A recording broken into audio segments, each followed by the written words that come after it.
Baik, Assalamualaikum warahmatullahi wabarakatuh. Terima kasih kepada teman-teman dari kelompok lain yang telah menyempatkan hadir pada malam hari ini. Kami dari kelompok 7, mata kuliah limbah cair yang membahas mengenai penyakit yang timbul dari limbah cair. Yang disusun oleh saya sendiri, Samsul Ma'arif. Yang kedua, Jefferson Armando Rompone. Yang ketiga, Andi Zaskia Rizky Amalia. Yang keempat, Tasmita Febian Ansar. Yang kelima, Brendan Valentumbade. Dan yang terakhir, Mevi Jessica Lapasila.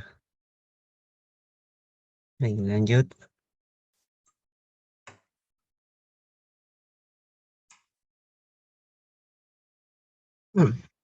Nah, industri produksi tekstil adalah salah satu industri yang tertua dan paling kompleks secara teknologi dari semua industri. Produk tekstil juga meningkat karena meningkatnya permintaan penduduk.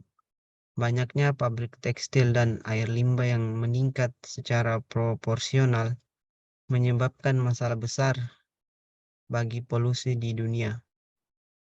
Setidaknya, industri tekstil menyumbang 2/3 dari total pasar zat pewarna, yaitu 10-15%.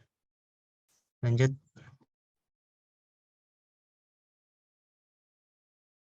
Adapun batasan limbah cair yang diperbolehkan dibuang ke sungai menurut Keputusan Menteri Negara Republik Indonesia satu tahun nomor satu nomor 10 garing tahun 1995 tentang baku mutu limbah cair bagi kegiatan industri. Itu yang pertama itu logam timbal, yaitu baku mutu yang diperbolehkan itu 0,1 miligram per liter dan krom 0,5 miligram per liter yang diizinkan dibuang ke badan sungai. Untuk memenuhi baku mutu limbah cair tersebut, kadar parameter limbah tidak diperbolehkan dicapai dengan cara pengenceran dengan air secara langsung diambil dari sumber air. Kadar parameter limbah tersebut adalah limbah maksimum yang diperbolehkan.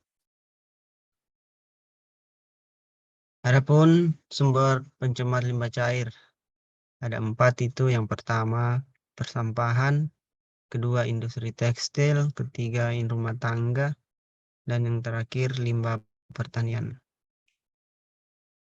Selanjutnya akan dibacakan oleh Jefferson Armando Arompone. Saya persilahkan. Oke, terima kasih. Saya akan melanjutkan. Berikutnya yaitu industri tekstil sumber pencemar terbesar. Pencemar air akibat limbah industri tekstil merupakan masalah yang sering terjadi di negara-negara berkembang dunia, salah satunya Indonesia. Jika dibandingkan dengan negara-negara di Asia Tenggara lainnya, Indonesia merupakan negara dengan beban air limbah industri tekstil terbesar. Beban air limbah organik yang dihasilkan di Indonesia adalah sebesar 883 ton per hari, yang mana 29%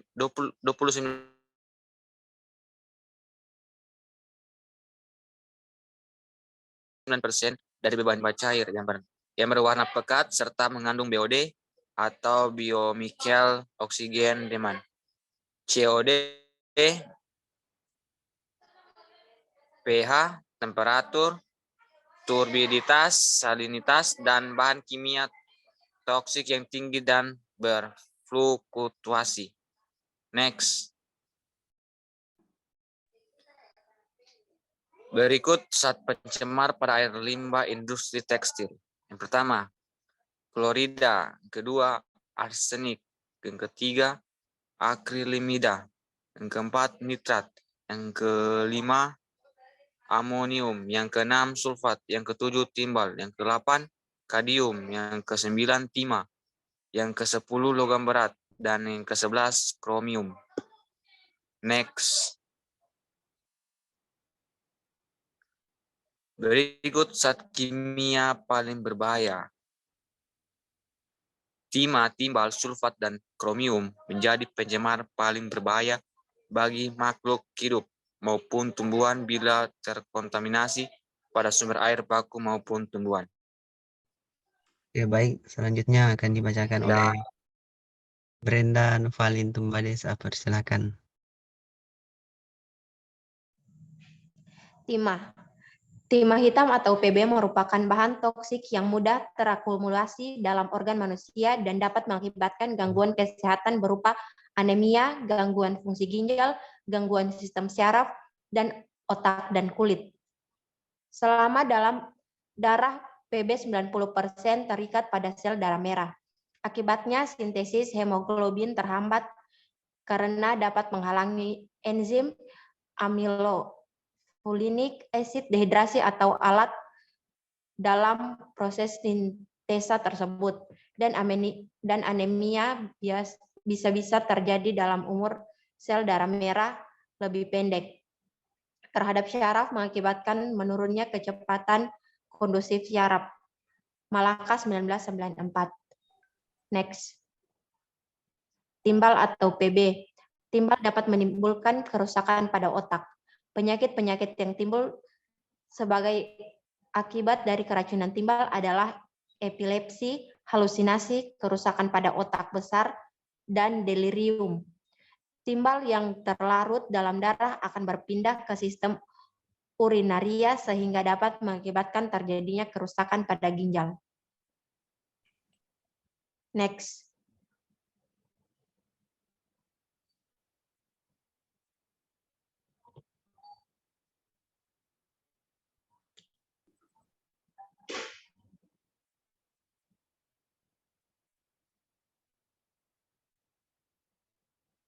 Kromium.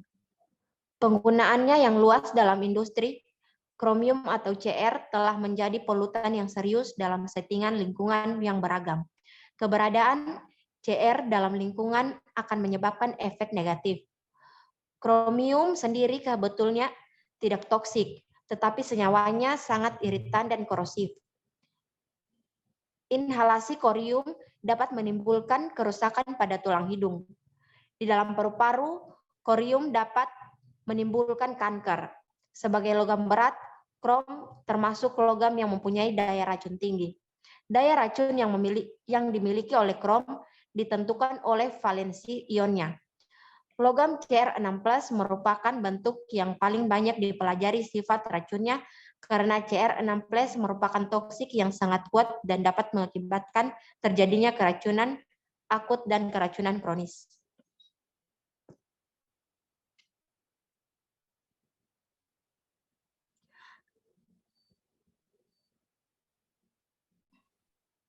Arsenik. Arsenik juga dikaitkan dengan hasil kehamilan yang merugikan dan kematian bayi, dampak pada kesehatan anak, serta paparan dalam rahim dan pada anak usia dini.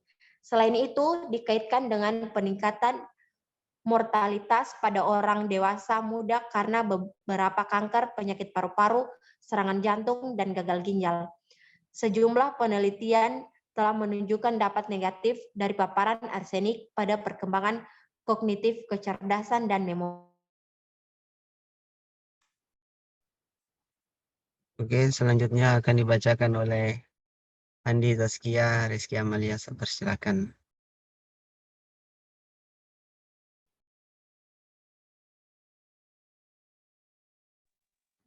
Berikutnya ada dampak terhadap hewan. Yang pertama adalah ikan. Sebuah studi toksikologi komparatif limbah pewarna tekstil tidak diolah dan diolah pada ikan air tawar. Gambusia affinis menunjukkan penurunan yang nyata dalam mortalitas dan efek sitikostik pada sel darah merah, menemukan pengurangan jumlah dan presentase perubahan bentuknya dan variasi ukuran akibat terpapar air limbah. Yang kedua terhadap alga.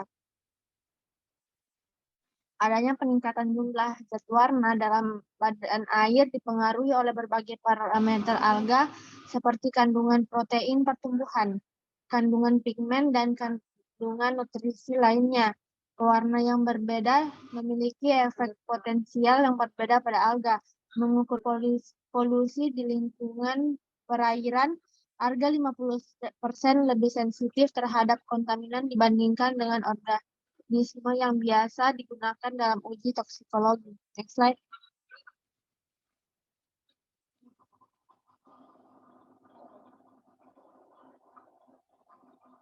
Penanganan limbah yang menyebabkan penyakit.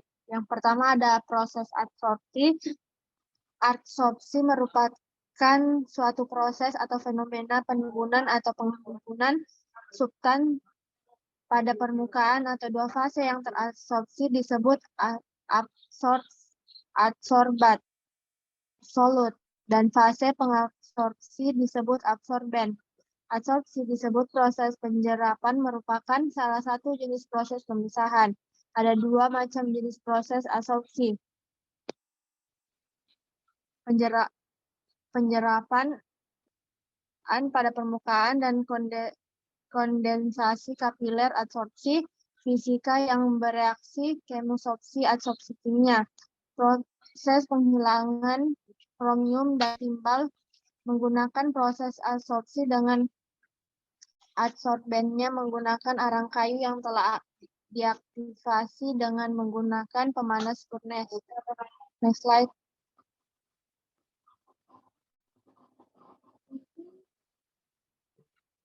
Menggunakan limbah udang atau kitosan. Upaya pengolahan limbah cair industri batik perlu dilakukan untuk mengurangi kandungan logam berat di dalamnya. Kitosan merupakan salah satu senyawa yang dapat digunakan untuk menurunkan kadar logam kromium hexavalen atau Cr6+ dalam limbah cair. Hasil penelitian menunjukkan bahwa kitosan memiliki kemampuan sebagai adsorben dalam menurunkan kadar kromium hexavalen.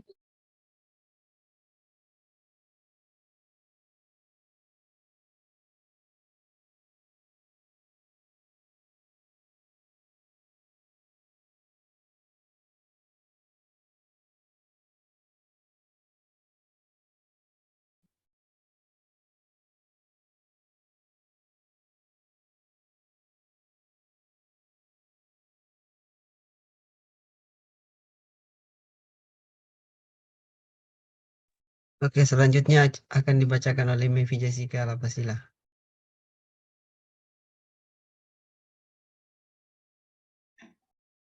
Yang berikutnya proses pengolahan secara kimia. Oksidatif terdiri dari reagen Fentons, ozonasi, fotokimia, solium, hipoklorida, kukur bituril, dan destruksi elektrokimia. Proses oksidasi adalah metode penghilang warna yang paling umum dengan cara kimia. Ini terutama dengan kesederhanaan aplikasinya.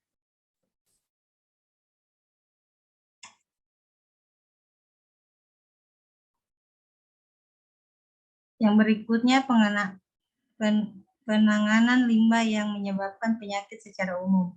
Yang pertama, pencegahan dan pengurangan sampah dari sumbernya, dimulai dengan kegiatan pemilihan atau pemisahan sampah anorganik dengan menyediakan tempat sampah organik dan di setiap kawasan. Yang kedua, kegiatan pemanfaatan sampah, composting atau pengomposan sampah yang mudah diubah menjadi pupuk kompos yang ramah lingkungan untuk melestarikan lingkungan.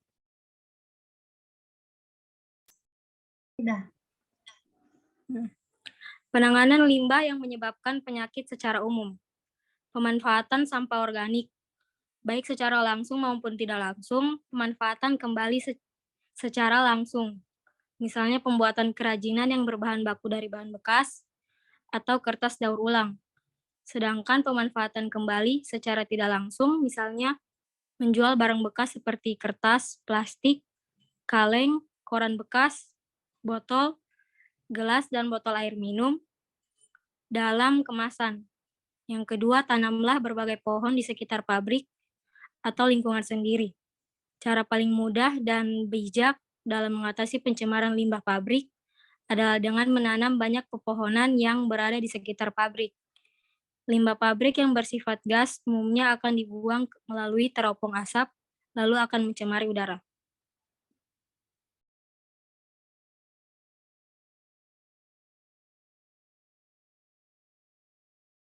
Baik, itu sekian presentasi dari kelompok 7. Lebih dan kurangnya mohon dimaafkan. Bila ada yang bertanya, saya persilakan. Assalamualaikum warahmatullahi wabarakatuh. Saya Rati Triani Estohopa, perwakilan dari kelompok 6 ingin bertanya. Apa yang dimaksud dengan uji toksikolog?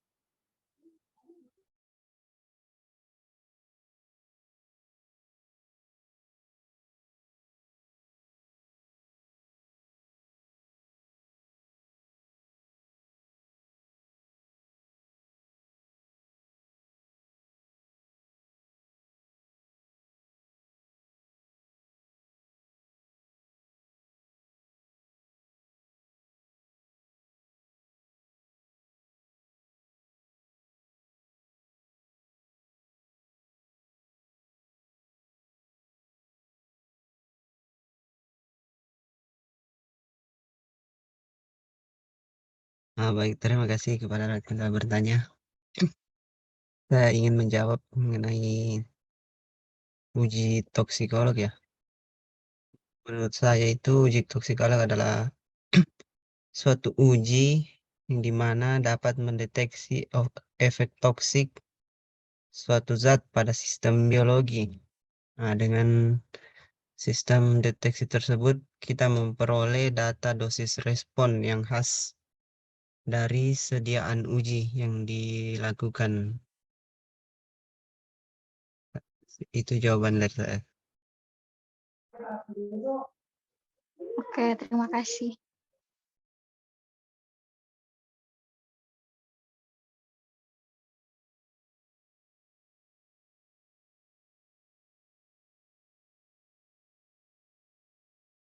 Oke, baik.